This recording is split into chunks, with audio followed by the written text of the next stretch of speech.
ஆனால் மாடிக்கு என்ற கேள்விக்கு இடமில்லை. இன்னொருத்தர் சொல்கிறார், நான் மேஷராசி, நான் ரிஷபராசி, இது ஒரு பிரச்சனை. எனக்கு வடக்கு வசந்தது, எனக்கு கிழக்கு வசந்தது. வாஸ்துனா வெறும் திசையை மட்டும் வச்சு முடிவு பண்ணக்கூடாது. அந்த உள்ள அமையக்கூடிய இந்திரன், அக்னி, யமன், நிருதி, வருணன், வாயு, குபேர, ஈசானனில் உங்களுக்கு எந்தெந்த பாகத்தில், இப்போ அக்னி மூலம்னா சமையல் கட்டு வரணும், வடகிழக்கில் பூஜை ரூம் வரலாம், உங்களுக்கு தென்மேற்கில் படுக்கை அறை வரலான்னு பிரித்து பார்க்கணுமே தவிர வெறும் திசையை மட்டும் வச்சு 100% வாஸ்து கிடச்சிடுத்து நம்ம நினைக்கவே கூடாது. அதில் கூட இப்போ அடுக்குமாடி குடியிருப்பு வரும்போது 70% 80% வாஸ்து இருந்தாலே போகிறோம். 100% இருக்க வேண்டிய அவசியம் இல்லை. ஒரு 70% இருந்தால் கூட போகிறோம்.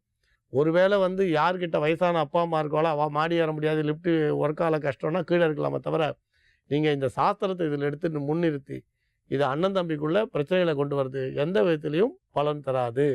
அப்போ அப்படி பார்த்தீங்கன்னா மூத்தவர் எங்கே இருக்கணும், அதுக்கு அடுத்தவர் எங்கே இருக்கணும், அதுக்கு அடுத்தவர் எங்கே இருக்கணும், அதுக்கு அடுத்தவர் எங்கே இருக்கணும், இந்த மாதிரி பிரிக்கக்கூடாது.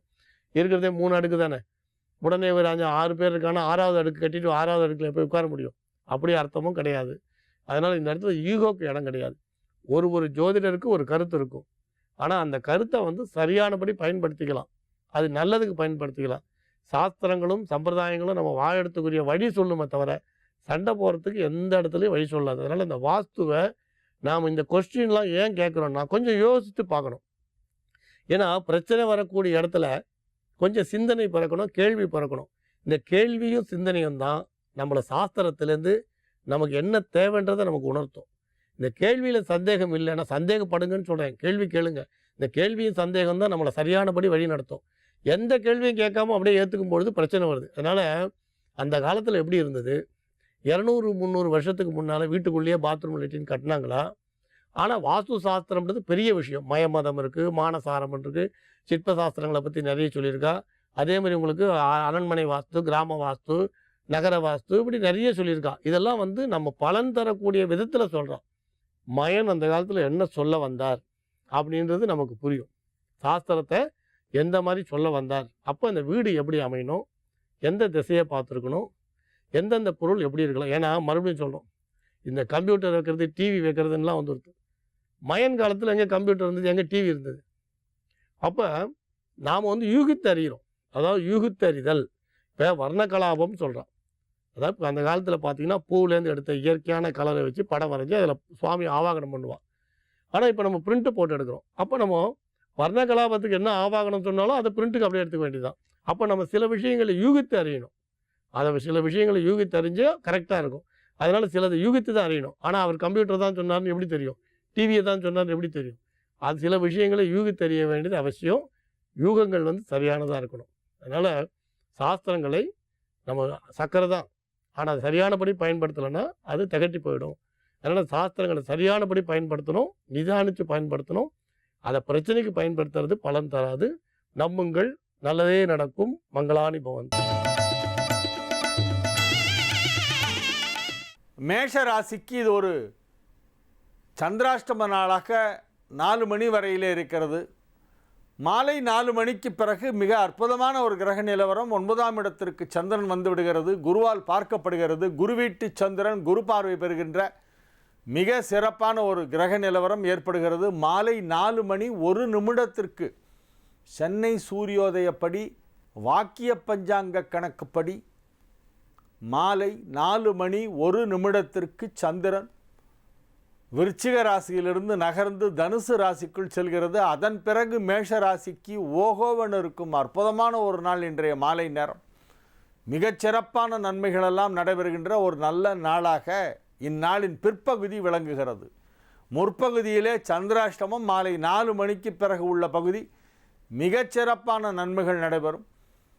இதுகாரும் உங்கள் ராசிக்கு 12ஆம் இடத்திலே இருந்த சுக்கிரன் இன்று காலை ராசிக்குள் வந்து விடுகிறது. ஆகவே ராசியிலே சூரியன் உச்சம், புதன் சுக்கிரனோடு சேர்க்கை. சூரியன் புதன் சுக்கிரன் ஆகிய 3 கிரகங்கள் ஒன்றாக சேர்க்கை பெற்றால் அது ஒரு மிகப்பெரிய யோகம். சூரியன் புதன் சுக்கிரன் சேர்க்கை என்பது அற்புதமான ஒரு கிரக சேர்க்கை. அது இன்றைய தினம் உங்களது ராசியிலே மேஷ ராசியிலே நிகழ்கிறது.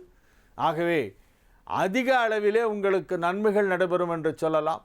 நீங்கள் செய்து வரும் தொழில் எதுவாக இருந்தாலும் அதிலே ஒரு இமாலய வளர்ச்சி ஏற்பட போகிறது. மகத்தான வளர்ச்சியை உங்களது தொழிலிலே நீங்கள் பார்க்க போகிறீர்கள். பொருளாதார நிலையிலே குறிப்பிட்டு சொல்லும்படி மிக அற்புதமான நன்மைகள் நடைபெறப் போகின்றன. வரவு அதிகமாகும். மிகப்பெரிய தன லாபம் கிடைக்கக்கூடிய வாய்ப்பு இருக்கிறது.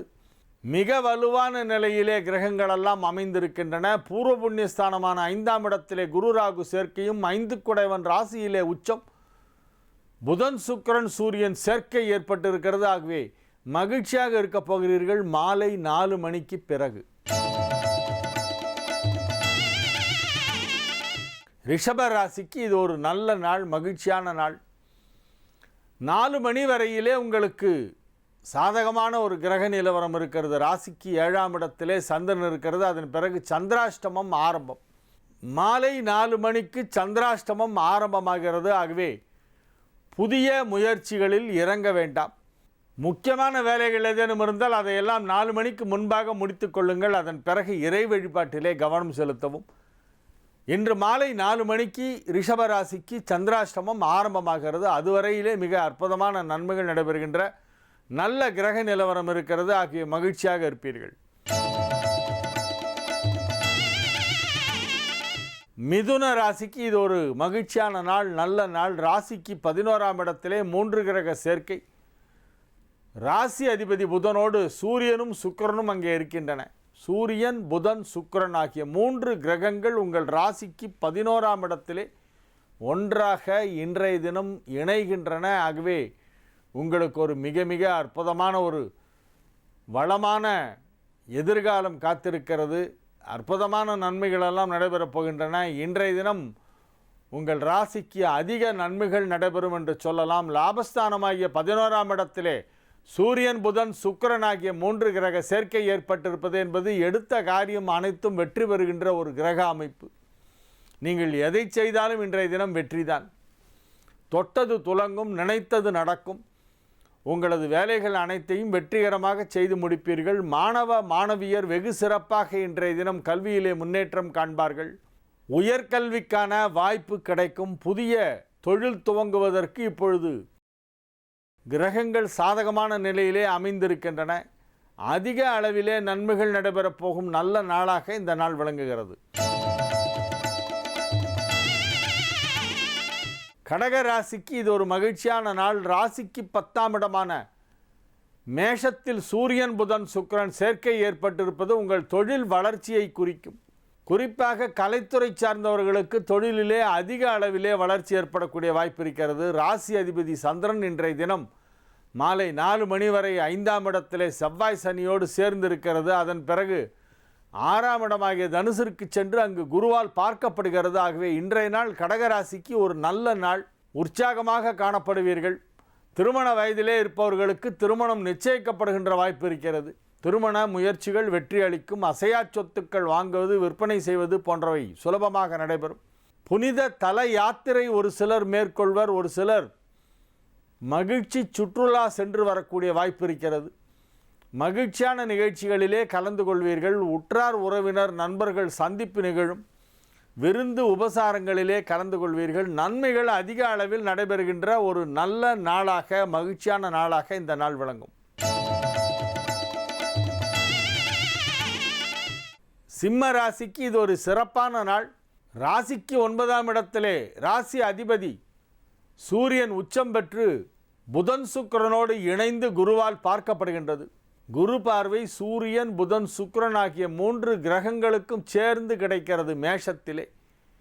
அது சிம்ம ராசிக்கு ஒரு மிகப்பெரிய நன்மையை செய்யும் என்று சொல்லலாம்.